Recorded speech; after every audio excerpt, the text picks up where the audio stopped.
Hello students, this is Professor Shrenik Shah.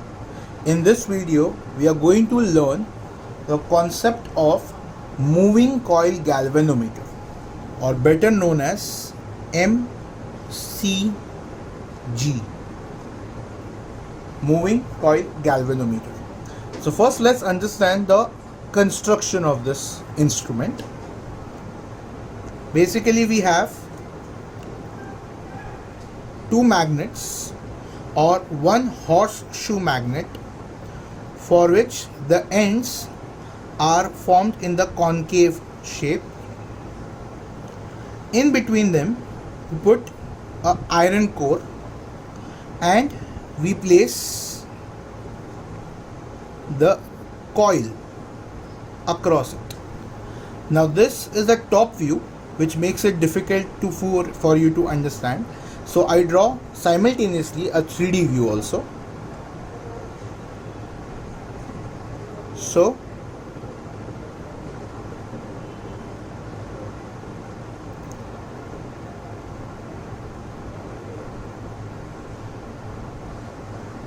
say this is the north pole, this is the south pole.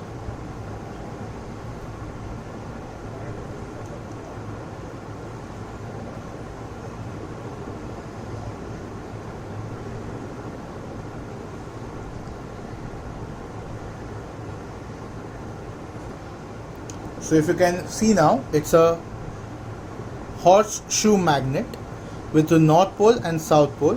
The edge is formed in the form of a concave shape.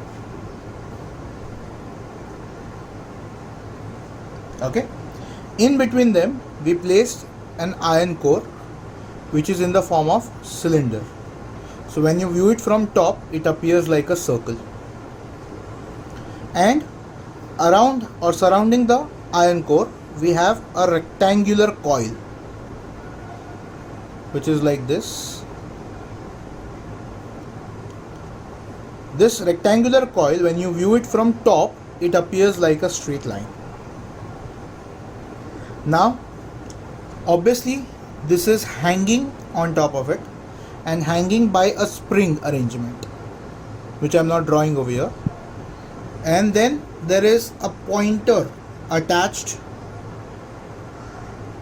to this coil, so that when it rotates, when it moves, the pointer also rotates with it, because we have an angular scale over here which it can point.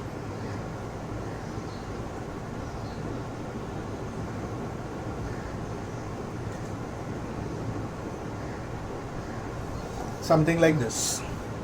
So I repeat the construction part.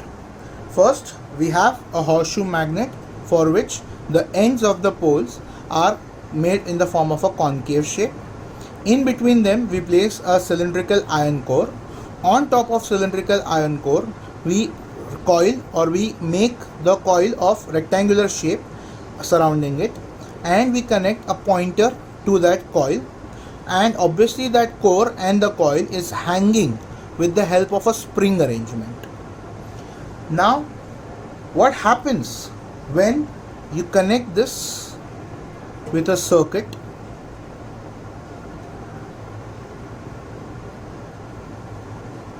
And say the key is closed.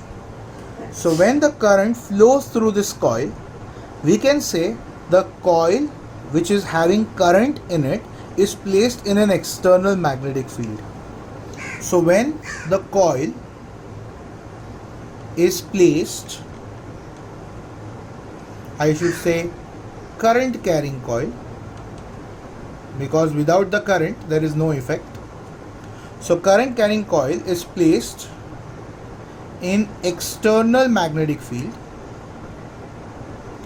It experiences force on its ends, and that force will lead us in the two opposite direction, forming a torque.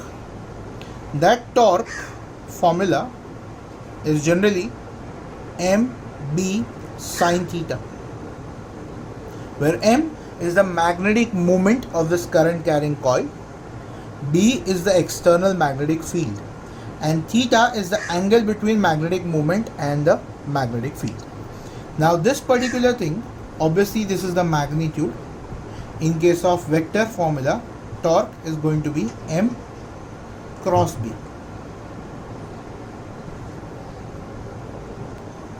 Now the first question is, why do we have the poles in the form of a concave shape?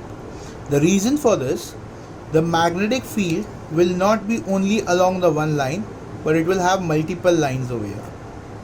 And for all the points, all the lines, there will be a line always which will make the angle 90 degree with M, because the coil is placed, say, parallel to the pole first of all.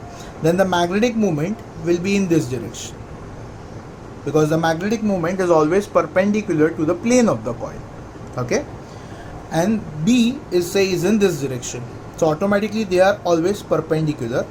And so if theta is 90, we can say torque magnitude is just M into B. Now magnetic moment for a coil or for a current carrying coil is given by the formula NIA, where N is the number of turns, I is the current passing through the coil, and A is the area of the coil. And that means the torque formula becomes NIAB, number of turns into current into area of cross section into B. Now do you remember that I said that this particular core and the coil is connected via a spring which is connected to the rigid support. Now definitely when this coil will rotate, even the spring will rotate with it, because of which the spring will oppose the torque by the process or by the property of restoring force.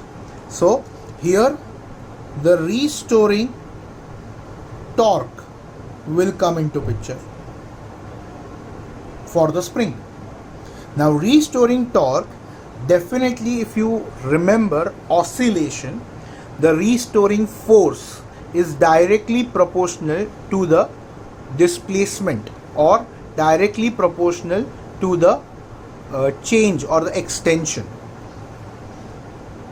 So basically over here also restoring torque will be directly proportional to the angular displacement. To better understand that, let's go for a diagram. So if you understand, there is a spring over here which is attached to a block. Now let's say this spring or this block is pulled over here till this point. So can you see the spring is getting stretched? Can I say when you leave the block, it will go back to its mean position? In fact, it will go back to this position, and then it will come back to this, and then it will come back to this. Basically it will keep on now oscillating. Can I say at this point there is a stretching or the displacement taking place of the spring, because of which the spring tries to restore its original dimension? It applies a restoring force over here, and that means more the restoring or more the displacement, more will be the restoring force. That makes force directly proportional to X. Similarly, if you turn the block like this, the spring will also turn, correct? Now definitely the spring will try to come back to its original position. So this time it is not the force, but it is the torque which is acting on the spring, and that leads to angular displacement being more, then the torque restoring is going to be the more, and that makes torque directly proportional to theta. Now don't get confused between this theta and the earlier theta. The earlier theta was the angle between M and B, that was MB sine theta, which is now always going to be 90 with the help of this concave poles. So we do not need to worry about that. Here the theta is the angle by which the coil rotates, forcing the spring attached to it to rotate by the same angle. Now when the torque is directly proportional to theta, we can say torque is equal to C theta, where C is going to be a constant. So can I say When the current will pass through this coil, the coil will experience under the external magnetic field a torque which is given by NIAB, where N is number of turns, I is current passing through the coil, A is area of cross section, B is magnetic field. And this torque will force the spring attached to this coil to rotate, and to rotate by some angle theta. Definitely the spring is going to oppose that torque, and let's say that torque is directly proportional to theta, which means this torque is equal to C theta. Now if we equate these two equations, we get this. C theta is equal to NIAB, and so I is equal to C by NAB into theta. The number of turns once selected, it is fixed. The area of cross section is also fixed. The B, magnetic field for this, is going to be, once the magnet is selected, it is also fixed. And I'm sorry, this A is not the area of cross section, it is the area of the coil, which will be kind of length into breadth because it is a rectangular coil. So C and AB, everything is a constant, which means I is directly proportional to theta. That means more the current you pass through this, the more will be the angle by which it rotates. So using this, we mark the pointer over here on this scale in the angular scale, such that the angle with which it rotates gives us the value of the current passing through this coil.